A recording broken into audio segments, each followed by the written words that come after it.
For 15 years, I'd watched my younger brother Marcus live a life funded entirely by other people's money. While I worked 60-hour weeks building my agricultural technology company from a basement startup into a multimillion-dollar operation, Marcus perfected the art of strategic underachievement.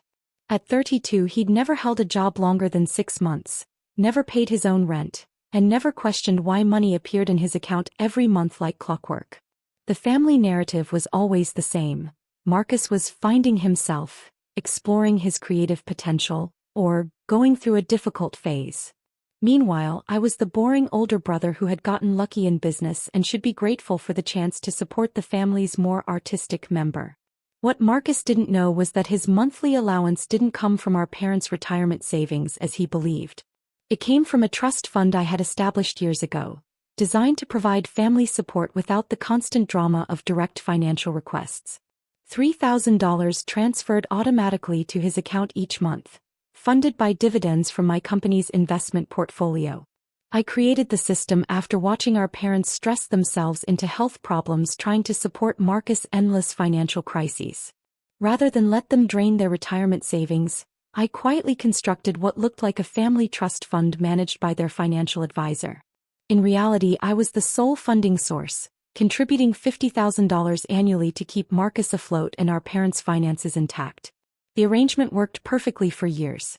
Marcus got his monthly income without having to ask for it, which preserved his dignity and reduced family tension. Our parents believed they were supporting him through wise investments made decades earlier. And I was free to focus on building my business without constant interruptions from Marcus' emergencies. The only requirement I'd set was that Marcus could never interfere with my business operations or personal projects. Since he'd never shown the slightest interest in agriculture or technology, it seemed like a safe boundary. I was wrong. 18 months ago, I launched a greenhouse project as a research and development initiative for my company's new line of hydroponic systems. We were building automated growing environments for urban agriculture, and I needed a full-scale testing facility before bringing the technology to market. I purchased 2 acres of land next to my property and constructed a state-of-the-art greenhouse complex. It included climate control systems that could replicate global growing conditions, automated nutrient delivery systems, LED arrays simulating every spectrum of sunlight, and computer monitoring that tracked plant growth in real time. The project cost $55,000 in equipment and construction, but it represented the future of my company. The data we gathered would fuel product development for the next 5 years. More than that, the greenhouse let me pursue my passion for sustainable agriculture while advancing the business. I grew vegetables, herbs, and flowers that thrived year-round in the controlled environment. Tomatoes, in particular, flourished, varieties from 6 continents growing side by side regardless of the weather outside. I documented everything meticulously, building a database that would form the foundation of our commercial systems. For me, the greenhouse was more than research. It was therapy. After long days spent managing employees, reviewing contracts, and strategizing in boardrooms, I could spend evenings working with my hands, watching plants respond to calibrated adjustments, finding peace and growth. Marcus had visited once, 6 months after construction. He wandered through for 10 minutes, dismissing it as an elaborate garden, and questioning why anyone would spend so much money on vegetables you could just buy at the store. "It's not about the vegetables," I explained. "It's about developing technology that could revolutionize food production in urban environments." He shrugged and changed the subject to his latest artistic project, abstract paintings he was certain would launch his career. That was the extent of his interest in my work, which suited me fine. He lived his life, I lived mine, and the monthly allowance ensured we rarely clashed. Until 3 weeks ago. The trouble started at a family dinner when I mentioned my company's latest acquisition, a smaller agricultural technology firm in Colorado. It had taken 6 months of negotiation, and I was proud of the smooth integration of 12 new employees. "That's wonderful, honey," Mom said. "Your father and I are so proud of how successful you've become." Marcus, who had been scrolling on his phone, suddenly looked up with an expression I'd never seen before. "Successful," he repeated. "Or just lucky? What do you mean?" Dad asked. "I mean, some people work hard their whole lives and never get anywhere, while others stumble into success and pretend they earned it." The table fell silent. Marcus never talked about work, or achievement, so the sudden hostility caught me off guard. I've been working on this business for 15 years, I said carefully. Success didn't happen overnight. Sure, he said. But you just happened to pick the right industry at the right time. If you'd started a greenhouse company instead of a tech company, you'd probably be broke. The irony of that statement, given that I literally ran agricultural technology research in a greenhouse, was completely lost on him. Marcus, Mom said gently, your brother has worked very hard. Sure, he's worked hard, Marcus replied, eyes locked on me. But hard work doesn't automatically make you a better person. Sometimes people who get too much success too easily forget what matters. And what do you think matters? I asked. Humility. Connection to real life. Understanding that not everyone gets handed opportunities. The conversation eventually moved on, but his words lingered. I couldn't figure out what had triggered this sudden resentment. 2 weeks later, I had my answer. I was at the office reviewing quarterly reports when my property manager called. There's been an incident at your greenhouse facility, he said. You need to get out here immediately. I drove over expecting storm damage or maybe equipment failure. Instead, I found destruction. Not damage, destruction. The greenhouse structures had been demolished. Steel framework twisted across the property. Climate control systems smashed. LED arrays shattered. 18 months of plant research lay crushed under broken glass and bent metal. And in the middle of the ruins sat a bulldozer. Marcus stood beside it, phone in hand. I parked, numb, and walked over. Hey, he said casually, ending his call. Figured you'd show up eventually. What happened here? I demanded. I fixed your problem. What problem? Your humility problem. I stared at him, then at the wreckage, then back at him. You destroyed my research facility to teach me humility? I destroyed your expensive garden to remind you that success isn't about accumulating things. It's about character, Marcus said. This wasn't just an expensive garden, I replied evenly. It was the research and development center for my company's next generation of products. You've just destroyed 18 months of work and $55,000 worth of equipment. See? You're already focused on the money. That's exactly the problem I'm trying to solve. And how is destroying my work solving anything? I demanded. Because now you'll have to learn what it's like to lose something important. Maybe it'll make you more understanding of people who don't have your advantages. I walked through the wreckage, calculating the damage. The growing data I'd collected was irreplaceable. The plant varieties I'd cultivated were gone. The equipment could be reordered, but the setback would delay our product launch by at least a year. How did you even get access to a bulldozer? I asked. I rented it, he said casually. Told them I was clearing land for my brother's new construction project. And they just let you rent heavy equipment without verifying ownership of the property? I told them you were out of town and had asked me to handle it. Family helping family, you know. The casual way he described defrauding a rental company while destroying my property was almost more disturbing than the destruction itself. I spent an hour documenting the damage with my phone before driving home without another word. There was no point arguing with someone who believed destruction was education. That evening Mom called. Marcus told us what happened, she said. We're so sorry about your greenhouse. Are you? I asked flatly. Of course we are. But honey, you have to understand that Marcus was trying to help you. Help me. By destroying my research facility. He's worried about you. We all are. You've been so focused on business success that you've lost touch with what really matters. And what really matters? Family, relationships, being grateful for what you have instead of always wanting more. Mom, I built that greenhouse to develop technology that could help solve food security problems in urban areas. How is that not focused on what matters? But you spent $55,000 on it. Don't you think that money could have helped people who really need it? The conversation felt surreal. My own mother was defending the destruction of my work, arguing that I should have spent the money on charity instead. What does Marcus think I should do now? I asked. He thinks you should take this as an opportunity to reflect on your priorities. Maybe step back from the business for a while and focus on personal growth. Personal growth? Yes. Maybe travel, volunteer, or explore creative interests, like Marcus does. Money isn't everything. I hung up and called Dad, hoping for a different perspective. Son, I know you're upset, he said. But Marcus really was trying to help you. He's worried success has changed you. Changed me how? You're always working. You never relax, never enjoy life. Marcus thought if you lost something you'd been putting too much focus on, you might realize happiness doesn't come from achievements. Dad, the greenhouse wasn't just a focus. It was my job. My research. My company's future. Right. But maybe that's the problem. Maybe you've been too focused on the company. My company employs 37 people. Their families depend on the work we do. The technology we develop helps farmers increase crop yields while using fewer resources. How is that not worthwhile focus? Of course it's worthwhile, Dad said. But not at the expense of your personal happiness and family relationships. My personal happiness came from that research.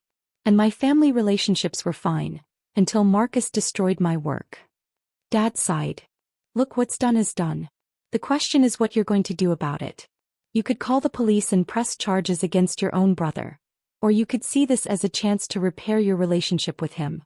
What kind of relationship involves one person destroying the other's work? The kind where one person cares enough to risk making you angry in order to help you grow. I realized the conversation was pointless. In my family's narrative, Marcus was the caring brother saving me from myself, and I was the obsessed workaholic who needed to learn priorities. The fact that he'd committed a crime was irrelevant compared to his noble intentions. The next morning, I drove to my parents' house for what they called a family meeting to resolve the situation. Marcus sat at the kitchen table looking smug. I'm glad you're here, Mom said. We think it's important for you and Marcus to work through this together. I've been thinking about what I did, Marcus began. And I want you to know that I don't regret it. I think it was exactly what you needed. You don't regret destroying $55,000 worth of my property? I regret that you're focused on the dollar amount instead of the lesson. That's the problem I was trying to address. Marcus, Dad said gently. Maybe you could admit your approach was a little extreme. Extreme problems require extreme solutions, Marcus shot back. He wasn't going to change.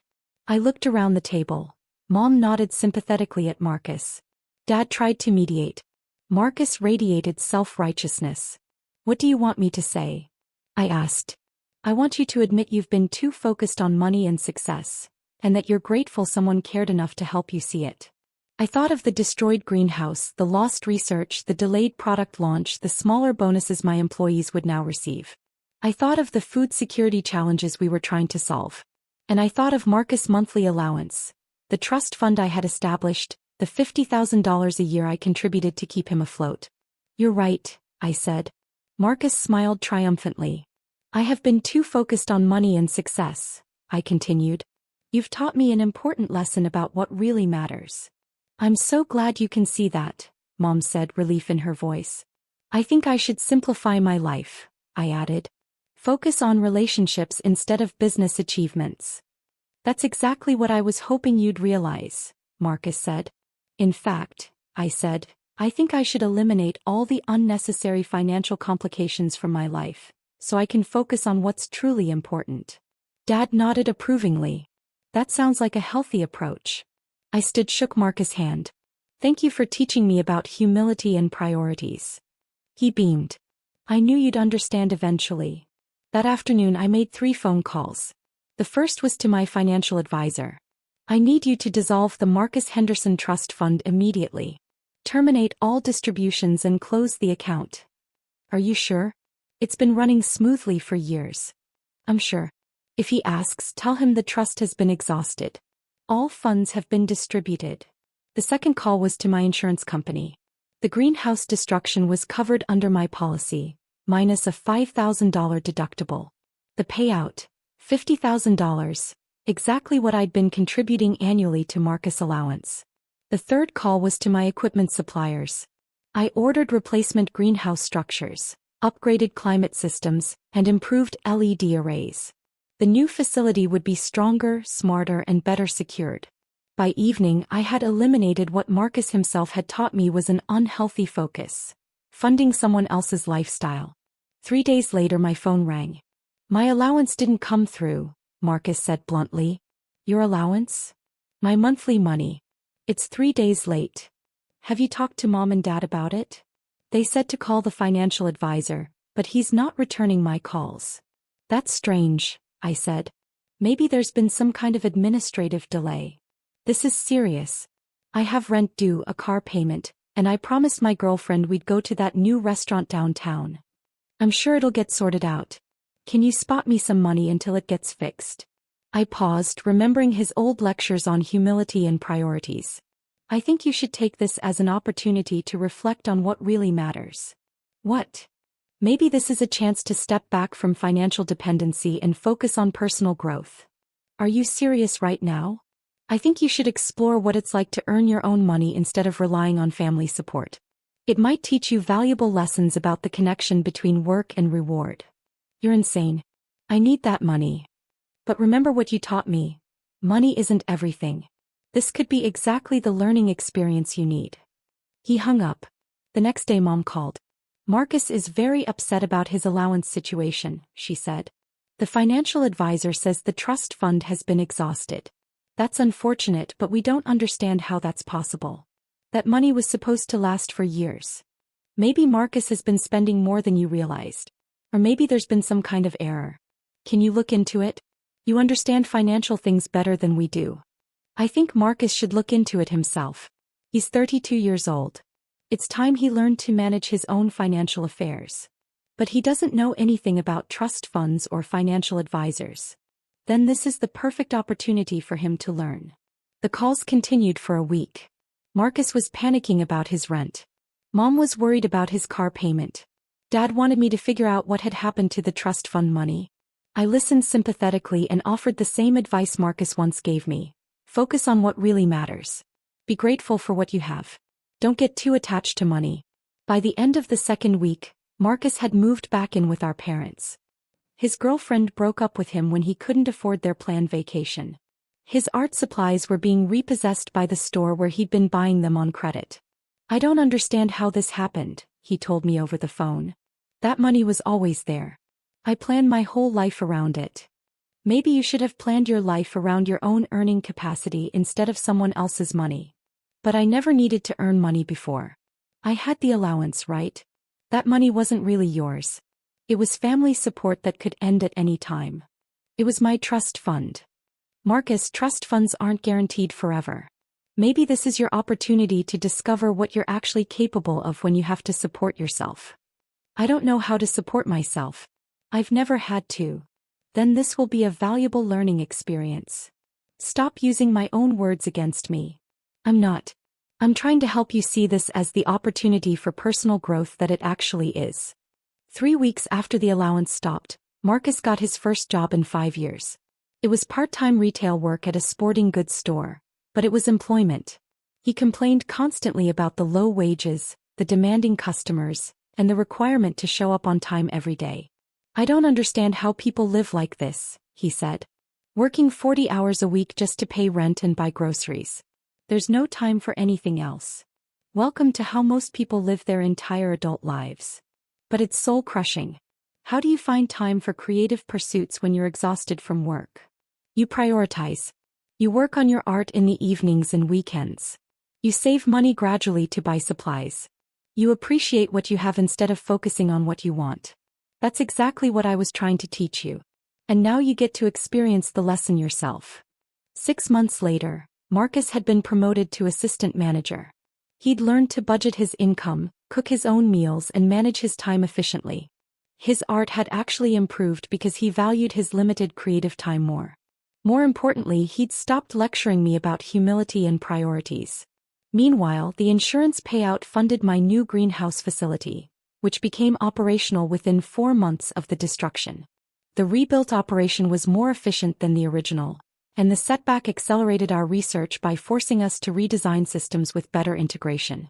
The product launch proceeded on schedule, generating $2.3 million in first-year revenue and establishing my company as a leader in automated urban agriculture technology. But the most satisfying result was watching Marcus develop genuine appreciation for the relationship between effort and reward. When he finally saved enough money to buy quality art supplies, he treated them with respect he'd never shown when someone else was paying. When he sold his first painting to a coworker, His pride in the $150 sale exceeded any satisfaction he'd felt from his monthly allowance. A year after the greenhouse destruction, Marcus called to apologize. "I realize now that what I did was completely wrong," he said. "I destroyed something you'd worked hard to build, and I justified it by pretending I was helping you." "What changed your mind?" "Learning what it actually feels like to work for something and then lose it. Last month someone broke into my car and stole my art portfolio. 6 months of work gone. I wanted to find the person and make them pay. And I realized that's exactly what I did to you, except worse. I didn't steal your work.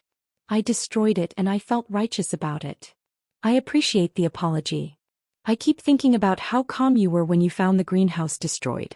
If someone had done that to me, I would have lost my mind. I was furious. But losing my mind wouldn't have rebuilt the greenhouse or advanced my research. That's what I never understood. You weren't focused on money because you were greedy. You were focused on building something meaningful. The money was just how you kept score." Marcus never asked where his allowance had actually come from. I never told him. Some lessons are more valuable when people discover them naturally. 2 years later, Marcus opened his own art studio.